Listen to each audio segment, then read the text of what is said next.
नमो नमः। अहं सन्दीप कुमार मिश्रः। अद्य वयं दूर्वा इति कक्षा 10 इत्यस्य दशमः पाठः तस्य प्रश्नोत्तराणाम् अभ्यासं कुर्मः।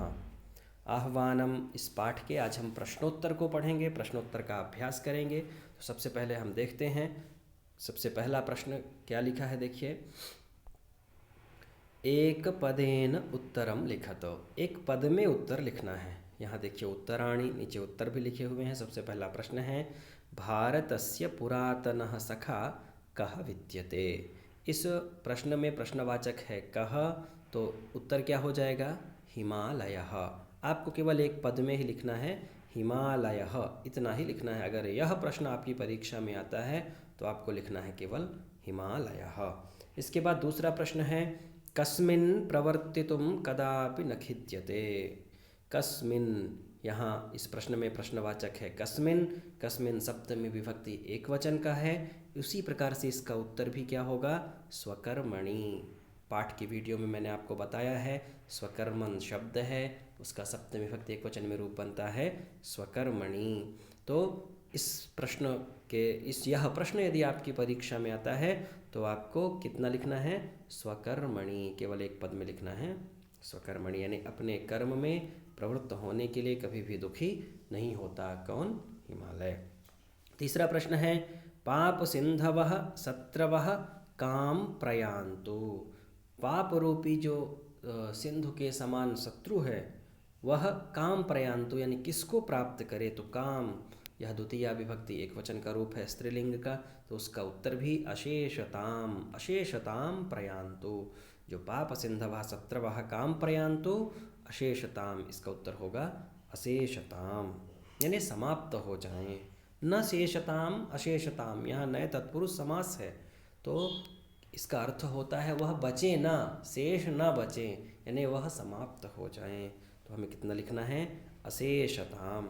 इसके बाद चौथा प्रश्न है, देखिए, वयम कया स्वदेश रक्षणोद्यताः, यानी हम कैसे अपने देश की रक्षा के लिए तैयार हैं। तो क्या हो जाएगा उत्तर, सत्यनिष्ठया। कया तृतीय विभक्ति एक वचन का है, इसका उत्तर भी सत्यनिष्ठया, इसी प्रकार से हमें लिखना है।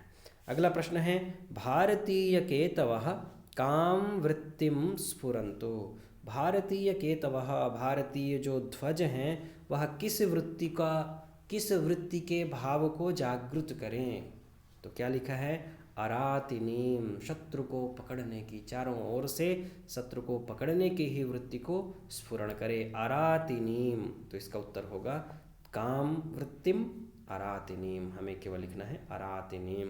पहला प्रश्न आपका पूर्ण हुआ। इसके बाद हम दूसरे प्रश्न का अभ्यास करते हैं। दूसरे प्रश्न में क्या लिखा है, देखिए, एक वाक्येन उत्तरम लिखतो। एक वाक्य में अब हमें उत्तर लिखना है। इसके पहले हम एक पद में उत्तर दे रहे थे, अब हमें एक वाक्य में उत्तर लिखना है। क्या लिखा है, देखिए प्रश्न क्या है, कृषि बलैः काः समेधिताः भवन्तु। कृषि बलैः, जो किसान हैं वह किस, क्या, यानी क्या वृद्धि हो, किसानों की क्या वृद्धि हो। तो कृषि बलैः, किसानों के द्वारा, धान्य वृद्धयः काः, धान्य वृद्धयः, काः के स्थान में हो जाएगा धान्य वृद्धयः, का के काः प्रथमा विभक्ति, द्वितीय प्रथमा, हाँ प्रथमा विभक्ति बहुवचन का रूप है काः, उसी प्रकार से उत्तर भी धान्य वृद्धयः प्रथमा विभक्ति बहुवचन का ही होगा। तो धान्य वृद्धयः समेधिताः भवन्तु। आपको एक वाक्य में उत्तर देना है तो पूरा लिखना पड़ेगा आपको परीक्षा में, कृषि बलैः धान्य वृद्धयः समेधिताः भवन्तु, इस प्रकार से आपको लिखना है। दूसरा प्रश्न है, ऊर्जितं यशः कैः अर्जितम्। ऊर्जितं यशः, तेजस्वितापूर्ण यश यानी प्रसिद्धि, कैः अर्जितम, किसके द्वारा अर्जित की गई है। तो इसका उत्तर है ऊर्जितम यशः पूर्व पुरुषैः अर्जितम, पूर्व पुरुषों के द्वारा, हमारे जो पूर्वज हैं उनके द्वारा तेजस्वितापूर्ण यश अर्जित किया गया है। पूरा उत्तर होगा ऊर्जितम यशः पूर्व पुरुषैः अर्जितम। अगला प्रश्न है, अखर्व गर्ववृत्तिना केन वीक्षितम। अखर्व गर्ववृत्तिना, अखर्व यानी बड़ा, गर्व यानी अहंकारी, और वृत्तिना आचरण वाला, केन वीक्षितम किसके द्वारा देखा गया, तो अरिणा वीक्षितम। अखर्व गर्व वृत्तिना, अखर्व बड़ा ही अहंकारी आचरण वाला शत्रु के द्वारा, केन वीक्षितम अरिणा, तो यहाँ उत्तर हो जाएगा अरिणा हो जाएगा केन के स्थान में। क्या पूरा लिखना है, अखर्व गर्व वृत्तिना अरिणा वीक्षितम। अगला प्रश्न है, भारतीयाः केषां वंशजाः सन्ति, जो भारतीय हैं वह किसके वंशज हैं। केषां षष्ठी विभक्ति बहुवचन का प्रश्नवाचक है, इसका उत्तर भी उसी प्रकार से होगा। देखिए, भारतीयाः वसिष्ठ याज्ञवल्क्य गौतमात्रिवंशजाः सन्ति, तो जो भारतीय हैं वह वशिष्ठ, याज्ञवल्क्य, गौतम और अत्रि के वंशज हैं। ठीक है, तो आपको ये उत्तर लिखना है। अगला प्रश्न है, शत्रवः द्रुतं किम फलम प्राप्नुवन्तु, जो शत्रु हैं वह जल्दी किस फल को प्राप्त करें, तो शत्रवः द्रुतं निज प्रवंचना फलम प्राप्नुवन्तु, अपनी दुष्टता का फल प्राप्त करें, जल्दी ही प्राप्त करें। दूसरा प्रश्न भी आपका पूर्ण हुआ। इसके बाद हम तीसरे प्रश्न का अभ्यास करेंगे। तीसरा प्रश्न क्या लिखा है, देखिए, अधोलिखित प्रश्नानाम उत्तराणि लिखतो, नीचे जो प्रश्न लिखे गए हैं उनके उत्तरों को हमें लिखना है। क्या लिखा है, वीर बंधवः किम कुर्वन्तु, जो वीर बंधु हैं वह क्या करें। उत्तर है, वीर बंधवः पुरातनं स्वपौरुषं स्मरन्तु। अगला प्रश्न है, अद्य कं स्मरन्तु, तो इसका उत्तर है, पूर्व पुरुषैः जगत्सु समस्त दिक्षु विश्रुतं यावदूर्जितं यशः अर्जितं तद अद्य स्मरन्तु। तीसरा प्रश्न है, भवत्सु जीवितेषु के नदन्ति, भवत्सु आप सबके, जीवितेषु जीवित रहते हुए, दस्यवः नदन्ति के दस्यवः नदन्ति, तो पूरा उत्तर हो जाएगा भवत्सु जीवितेषु दस्यवः नदन्ति। इस प्रकार से तीसरा प्रश्न भी पूर्ण हुआ। आज अभी हम चौथे प्रश्न का अभ्यास करेंगे। चौथे प्रश्न में क्या लिखा है, देखिए, उचित शब्देन रिक्त स्थानानि पूरयत, उचित शब्दों के द्वारा रिक्त स्थान की हमें पूर्ति करनी है। स्वकर्मणि प्रवर्तितुम, यहाँ खाली स्थान है, फिर लिखा है नैव खिद्यते, तो कोष्टक में दो शब्द हैं, अद्यापि और कदापि। तो आपको ध्यान देना है, यह आपको कविता से ढूंढना पड़ेगा। तो मैंने यहाँ बताया है आपको, पर परीक्षा के समय में आपको ये ध्यान रहे, इसलिए आपको कविता को अच्छे से पढ़ना पड़ेगा। कदापि, यहाँ क्या होगा, प्रवर्तितुम कदापि, अद्यापि नहीं होगा, कदापि नैव खिद्यते, यहाँ हमें लिखना है कदापि। दूसरा प्रश्न है, पुरातनम स्वपौरुषम खाली स्थानम, फिर वीरबंधवः, तो खाली स्थान में क्या होगा, विस्मरन्तु या स्मरन्तु, तो यहाँ होगा स्मरन्तु। यहाँ लिखना है, पुरातनम स्वपौरुषम स्मरन्तु वीरबंधवः, स्मरन्तु यहाँ हो जाएगा। अगला प्रश्न है, यथा विहाय, फिर खाली स्थान, आचरन्तु तेऽद्भुतम्, तो यहाँ क्या होगा, कूटनीतिम या राजनीतिम, तो उत्तर होगा कूटनीतिम। यथा विहाय कूटनीतिम आचरन्तु तेऽद्भुतम्, खाली स्थान में हो जाएगा कूटनीतिम। अगला प्रश्न है, समस्त दिक्षु खाली स्थान तदद्ययावदूर्जितम, समस्त दिक्षु श्रुतम विश्रुतम, तो उत्तर क्या होगा, विश्रुतम। जब हम कविता को पढ़ेंगे तो हमें ये समझ में आ जाएगा। क्या लिखा है, समस्त दिक्षु विश्रुतम तदद्ययावदूर्जितम, कविता की ये पंक्तियाँ हैं। फिर क्या लिखा है, कदा प्रदर्शयिष्यते द्विषाम, फिर खाली स्थान, बलस्य वह, बलम फलम, तो यहाँ फलम होगा।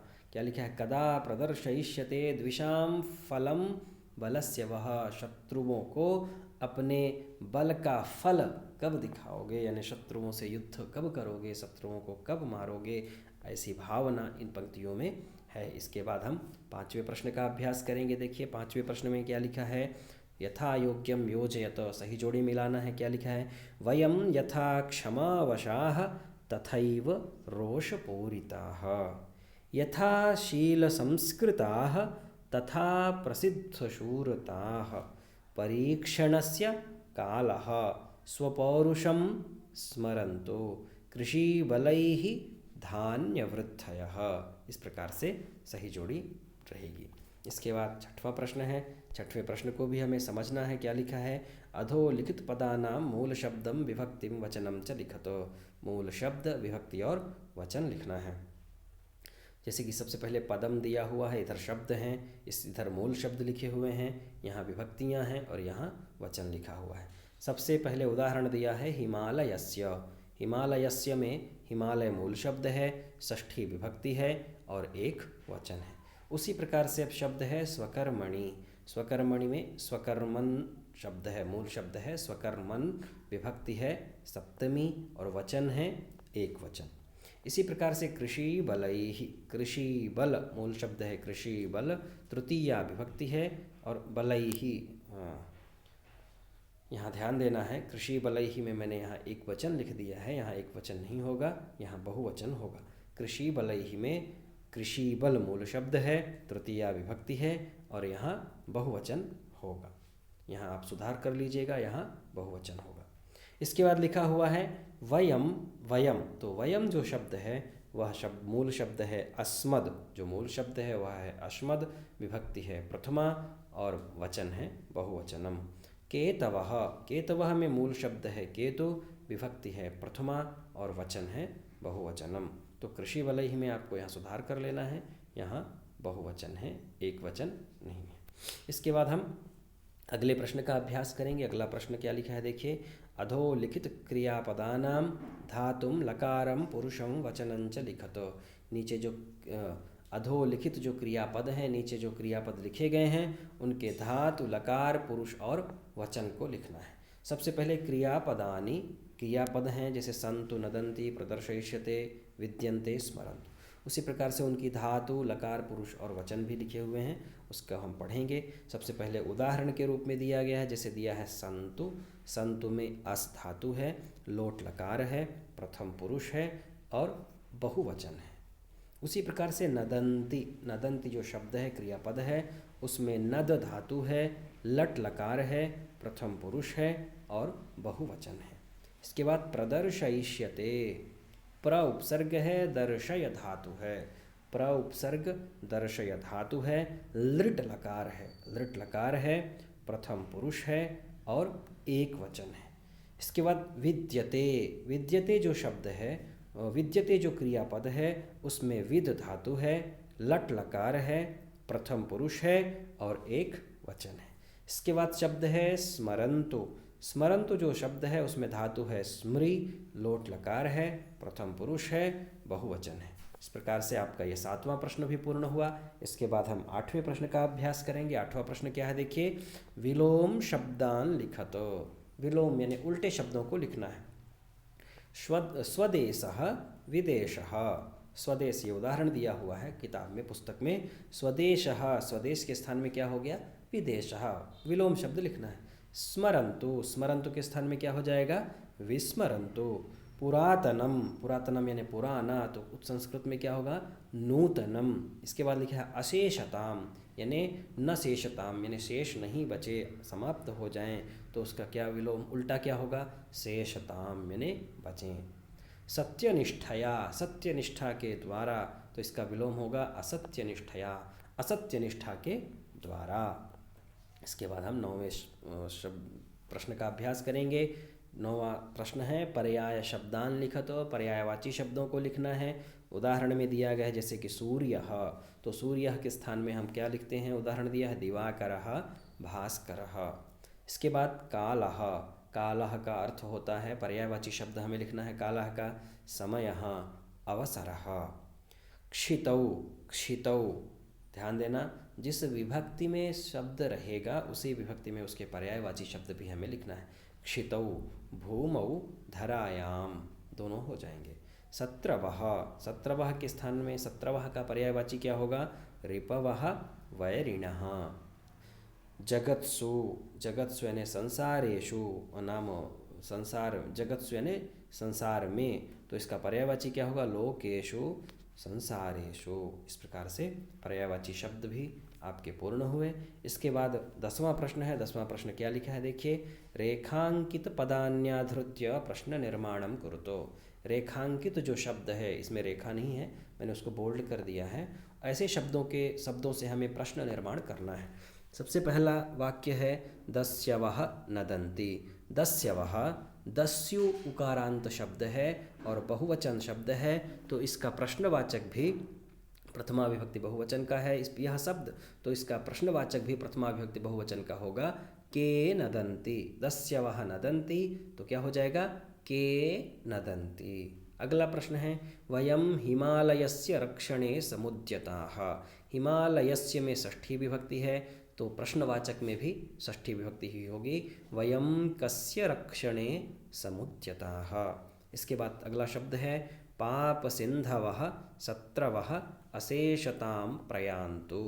पापसिन्धवः, यह भी प्रथमा विभक्ति बहुवचन का शब्द है। पापसिन्धवः शत्रवः अशेषतां प्रयान्तु, तो के कीदृशाः दोनों इसमें हो जाएगा, चाहे आप के प्रश्नवाचक लगा दीजिए या कीदृशाः लगा दीजिए, दोनों सही है।